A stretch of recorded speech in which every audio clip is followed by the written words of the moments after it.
KPK Jalan Rasuna Said Jakarta, pendukung KPK tampak berkumpul. Mereka secara spontan menyatukan diri di saat KPK menghadapi ujian. Wakil Ketua KPK Bambang Wijoyanto malam Jumat 23 Januari 2015 itu sedang menjalani pemeriksaan di Barreskrim Mabes Polri. Sebelumnya, pada Jumat pagi ditangkap penyidik di Depok, Jawa Barat saat mengantarkan anaknya masuk sekolah. Bambang ditangkap atas dugaan kasus saksi palsu dalam sidang sengketa pilkada di Mahkamah Konstitusi tahun 2010. Jumat malam itu, kabar yang beredar, Bambang akan langsung ditahan Barreskrim. Sampai akhirnya, pada Sabtu dini hari, pria kelahiran Jakarta 15 Oktober 1959 ini dibebaskan. Bambang pun menemui pendukungnya di KPK. Penetapan Bambang Wijoyanto sebagai tersangka pun dimaknai sebagai bentuk kriminalisasi sekaligus menambah panjang daftar kriminalisasi pimpinan KPK. Bagi 10 calon pimpinan KPK saat ini, situasi yang pernah dihadapi pimpinan KPK seperti itu diyakini masih potensial terjadi. Pimpinan KPK ke depan tuh harus tahu juga bahwa tekanan politik dan tekanan yang lain, kriminalisasi itu akan masih membayang-bayangi mereka. Kenapa? Karena penegak hukum masih bermasalah dengan soal korupsi, belum bersih dari korupsi, masih banyak petinggi-petingginya yang memiliki rekening gendut, ya, masih banyak politisi yang terlibat kasus korupsi. Itu membutuhkan keberanian dan independensi dari pimpinan KPK. Jangan sampai nanti pimpinan KPK hanya menjerat aktor dari kelompok politik tertentu atau pejabat tertentu saja. Sementara dari kelompok politik yang lain itu diberikan keistimewaan. Catatan tentang pimpinan KPK yang harus berhadapan dengan kasus hukum memang cukup panjang. Tentu saja Bambang Wijoyanto adalah salah satunya. Bambang Wijoyanto berstatus sebagai tersangka kasus saksi palsu dalam sidang sengketa pilkada di Mahkamah Konstitusi tahun 2010. Diketahui pelapornya adalah Sugianto Sabrang, anggota DPR dari fraksi PDIP. Pada 17 Februari, giliran Ketua KPK Abraham Samad ditetapkan sebagai tersangka. Kepolisian daerah Sulawesi Selatan dan Barat menetapkannya sebagai tersangka kasus pemalsuan dokumen dengan tersangka utamanya Feryani Lim. Bukan hanya Bambang Wijoyanto dan Abraham Samad, Wakil Ketua KPK Adnan Pandu Praja juga dilaporkan ke Barreskrim Mabes Polri oleh kuasa hukum PT Desi Timber Muklis Ramlan. Adnan Pandu dituding telah menggugat PT Desi Timber di Berau, Kalimantan Timur pada tahun 2006 dengan cara-cara yang tidak benar. Hal yang sama juga menimpa Wakil Ketua KPK Zulkarnain. Aliansi Masyarakat Jawa Timur melaporkan ke Barreskrim Mabes Polri dengan kasus dugaan korupsi bantuan sosial Program Penanganan Sosial Ekonomi Masyarakat P2SEM tahun 2010. Kasus Adnan Pandu Praja dan Zulkarnain yang baru masuk tahap penyelidikan akhirnya dibekukan setelah ada kesepakatan antara pimpinan lembaga penegak hukum. Kepemimpinan KPK periode sebelumnya juga mengalami situasi yang kurang lebih sama. Pada 2009, Ketua KPK Antasari Azhar menjadi terdakwa dan terpidana kasus pembunuhan terhadap Nasruddin Zulkarnain, Direktur PT Raja Wali Putra Banjaran. Antasari akhirnya divonis 18 tahun penjara. Dua pimpinan lainnya, Bibit Samatrianto dan Chandra Hamzah, pada 15 September 2009 juga ditetapkan sebagai tersangka kasus penyalahgunaan wewenang. Kasus ini akhirnya dihentikan lewat penerbitan Surat Ketetapan Penghentian Penuntutan atau SKPP oleh Kejaksaan Agung. Faktanya bahwa pimpinan KPK dari waktu ke waktu mudah dijerat dalam kasus hukum atau dikriminalisasi. Maka harus ada proteksi agar mereka bisa bekerja dengan tenang.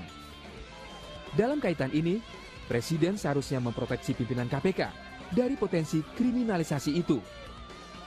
Yang memprotek dia itu harusnya Presiden. Presiden harus memberikan dukungan politik pada KPK.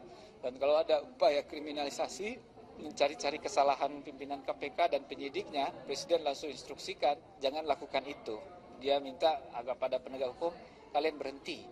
Jangan sampai mencari-cari kesalahan pimpinan KPK. Oke, kalau memang pimpinan KPK itu punya kesalahan dan memiliki niat jahat, silahkan. Tapi kalau cuma kesalahan, ya semua manusia punya salah. Yang pasti, publik menunggu KPK menjadi institusi yang gagah, berintegritas, sekaligus kredibel dalam pemberantasan korupsi. Setelah melemah belakangan ini, KPK baru di bawah nakoda baru kembali diharapkan publik. Setelah sempat melemah, KPK diharapkan tampil lebih kuat. KPK baru seperti apa yang diharapkan? Kami akan hadirkan ulasannya sesaat lagi.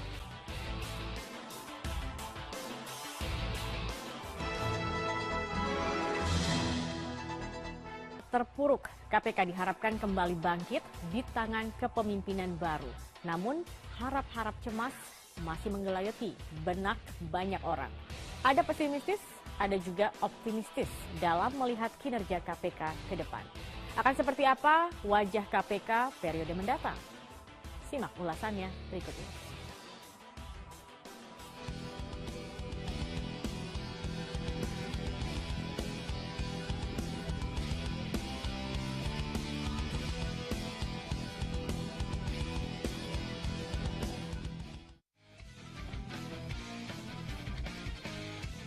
Di ruang seleksi calon pimpinan KPK inilah harapan bagi kebangkitan KPK digantungkan.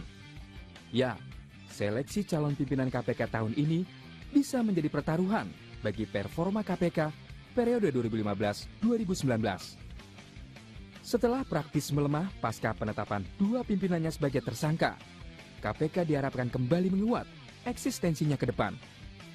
Tak berlebihan jika KPK di bawah kepemimpinan orang-orang hasil seleksi pansel ini disebut sebagai KPK baru yang kembali bangkit dari masa-masa kelam. Ada harapan untuk itu, sekaligus ada kekhawatiran. Kekhawatiran itu muncul karena orang-orang yang menjadi kandidat pimpinan KPK hasil seleksi pansel mayoritas tidak memiliki track record dalam pemberantasan korupsi. Kami nggak melihat asal institusinya, kami lihat orangnya. Apakah orang itu punya pengalaman memimpin penindakan kasus korupsi, ya? Terus kemudian dia cukup dekat tidak dengan kelompok-kelompok politik tertentu. Kalau dia cukup dekat dengan kelompok politik tertentu, kekhawatiran kami ya penindakan yang dilakukan KPK itu tidak akan netral. Pimpinan KPK sebelum ini kami nilai sangat netral sehingga mereka bisa menjerat berbagai kasus korupsi dari berbagai kelompok politik. Nah, kalau seandainya nanti ada pimpinan KPK yang punya warna merah, warna kuning, warna hijau, warna biru, ya agak susah untuk mengharapkan dia akan cukup independen dalam melakukan penindakan. Namun bagi sebagian anggota DPR, track record individu dalam pemberantasan korupsi itu tidaklah jaminan bagi pemberantasan korupsi. Nama-nama yang dijaring pansel dinilai sebagai nama-nama yang cukup bagus sehingga layak untuk memimpin KPK. Nama-nama yang disaring oleh pansel Capim KPK itu di satu sisi memang adalah orang-orang yang tidak populer, ya, orang-orang yang tidak dikenal secara luas oleh publik, dan tentu saja ini berpengaruh terhadap ekspektasi publik terhadap mereka. Begitupun tentu DPR tidak boleh terpengaruh dengan nama besar ataupun nama kecil, ya. Bisa saja orang-orang yang tidak dikenal secara luas oleh publik ternyata memberikan harapan baru terhadap pekerjaan-pekerjaan pencegahan dan penindakan korupsi di Komisi Pemberantasan Korupsi. Memang KPK saat ini tengah berada di persimpangan. 10 calon pimpinan yang ada dinilai sama-sama memiliki peluang untuk membawa KPK berkinerja lebih baik dan lebih kuat. Namun pada saat yang sama juga membuka peluang KPK melempem.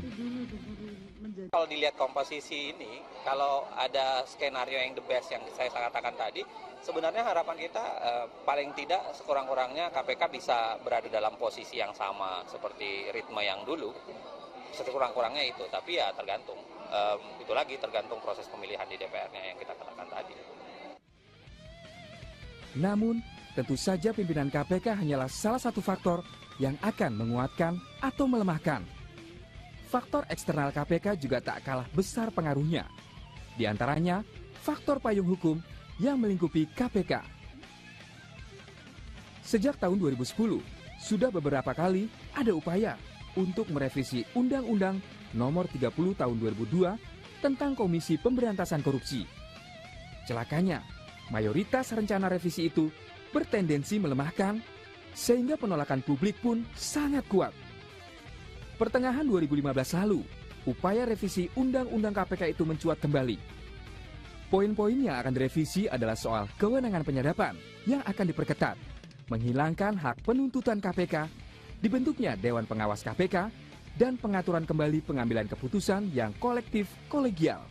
Jika revisi kali ini mengarah pada penghilangan jantung kekuatan KPK tersebut, maka tidak berlebihan jika publik menduga ini merupakan bagian dari upaya sistematis untuk melemahkan KPK. Kalau misalnya revisi ini kemudian menghilangkan jantung dari kekuatan KPK, berarti merupakan indikator dari memang ada usaha sistematis untuk melemahkan KPK. Faktor pimpinan KPK tentu saja akan sangat berpengaruh terhadap bagaimana KPK ke depan akan bekerja. Jika pimpinannya lembek, maka peran KPK sebagai ujung tombak pemberantasan korupsi juga akan melemah. Lalu ke depan, KPK seperti apa yang diharapkan? Ya, KPK yang kami harapkan ke depan adalah KPK yang berani melakukan penindakan kasus korupsi dan kuat dalam mendorong sistem pencegahan. Ya, kami berharap itu adalah penindakan dan pencegahan dan supervisi, koordinasi itu adalah sebuah fungsi yang terintegrasi. KPK yang merujuk kepada Undang-Undang KPK itu sendiri, itu satu. Yang kedua, KPK yang kemudian bisa bersinergi ya dengan lembaga penegak hukum lainnya. Kemudian yang ketiga adalah KPK yang mampu melakukan monitoring kepada lembaga-lembaga negara. Dan yang keempat adalah KPK yang mampu memastikan pelayanan publik itu berjalan secara baik. Periode 2016 hingga 2019 mendatang, bisa jadi performa KPK juga akan dikaitkan dengan seberapa kuat komitmen pemerintah dalam pemberantasan korupsi. Jika KPK ternyata tidak lebih bergigi dibanding KPK periode sebelumnya, publik akan dengan mudah menilai komitmen pemberantasan korupsi pemerintah Presiden Joko Widodo tidak cukup kuat. Sebaliknya, jika KPK menguat, maka itu akan dipahami sebagai kuatnya komitmen Presiden Jokowi dalam pemberantasan korupsi. Itulah hukum persepsi publik. Usai sudah Metro Highlights pada kali ini pemirsa, mewakili rekan-rekan yang bertugas, saya Zakiar mengucapkan terima kasih atas kebersamaan Anda. Kita jumpa lagi pekan depan. Selamat malam.